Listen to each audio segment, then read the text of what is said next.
यदि तपाईँहरू पनि आफ्नो कम्फर्ट जोनबाट निस्केर आफ्नो फ्युचरसम्मको लागि केही सोच्दै हुनुहुन्छ अनि आफूले गर्दै गरेको कामहरूबाट सन्तुष्ट त छ, तर फ्युचरको लागि चाहिँ केही सेभिङहरू गर्नको लागि चाहिँ अलिकति गाह्रो भइरहेको छ भने चाहिँ यो बिजनेस तपाईँहरूको लागि हुनसक्छ। आजभन्दा भोलि राम्रो बनाउँछु भनेर हिँड्दा खोज्दाखेरि चाहिँ हामी जहिले पनि कम्फोर्ट जोनबाट बाहिर निस्किनुपर्छ।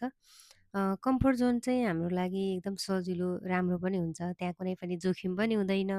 त्यहाँबाट चाहिँ हामीले कुनै नयाँ स्किल चाहिँ सिक्न पाउँदैन। सधैँभरि एउटै नै हुन्छ। राम्रो स्यालेरी आउने, राम्रो जागिर हुनु चाहिँ त्यो एउटा कम्फोर्ट जोन हो हाम्रो लागि। त्यो कम्फोर्ट जोनबाट बाहिर निस्किनको लागि चाहिँ हामीले रिस्क लिनै पर्छ। रिस्क लिँदाखेरि चाहिँ अब नयाँ स्किल सिक्नलाई अब एक्सपिरियन्स नभएपछि अलिकति गाह्रो चाहिँ भइ नै हाल्छ। अनि त्यो गाह्रो हुँदाहुँदै पनि हामीले नयाँ स्किलहरू सिकेर कुनै पनि नयाँ काम गर्न थाल्यो भने चाहिँ हामीलाई चाहिँ हिजो जुन ठाउँमा थियो नि त्योबाट चाहिँ हामी अगाडि झनै अगाडि बढ्न सकिन्छ। म पनि अब आफ्नो जागिर छ अनि त्यसपछि स्यालेरी पनि राम्रो आइरहेको छ।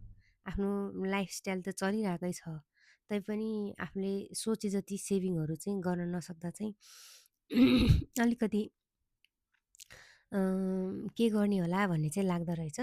अनि त्यस्तै क्रममा चाहिँ मैले यो अनलाइन डिजिटल बिजनेस भेटेको हो। अनि यो बिजनेसले चाहिँ मलाई आफूसँग एक्सपिरियन्स नभए पनि आफू जेरो लेभलदेखि स्टेप बाई स्टेप ट्रेनिङ लिँदै गर्नका लागि चाहिँ एकदम सपोर्ट गरेको छ सबैजनाले। बिजनेसमा वर्ल्ड वाइड नै ग्लोबली रूपमा चल्ने भएको भए चाहिँ ट्रेनिङहरूमा चाहिँ एकदम राम्रोसँग आफूले यस्तो गर्नुपर्छ भनेर चाहिँ एकदम आफ्नो एक्सपिरियन्सहरू सुनाउनुहुन्छ। अनि त्यही अनुसारले आफूले गर्दाखेरि चाहिँ आफू झनै बेटर भएर गर्न सकिने रहेछ। त्यही हामी चाहिँ सबभन्दा ठुलो कुरा भनेको चाहिँ आफूले रिस्क लिनु। रिस्क लिनु भन्दैमा अब त्यो नसक्ने कुरा गर्नु चाहिँ होइन कि काम गर्दै जाँदा चाहिँ अगाडि बढ्दै जाँदा चाहिँ नहुने भन्ने चाहिँ संसारमा केही पनि छैन रहेछ भन्ने कुरा चाहिँ मलाई आज यो डिजिटल बिजनेसले सिकाएको छ। यो बिजनेस गर्न चाहनुहुन्छ भने चाहिँ मलाई कन्ट्याक्ट गर्न सक्नुहुनेछ। हस् त, धन्यवाद।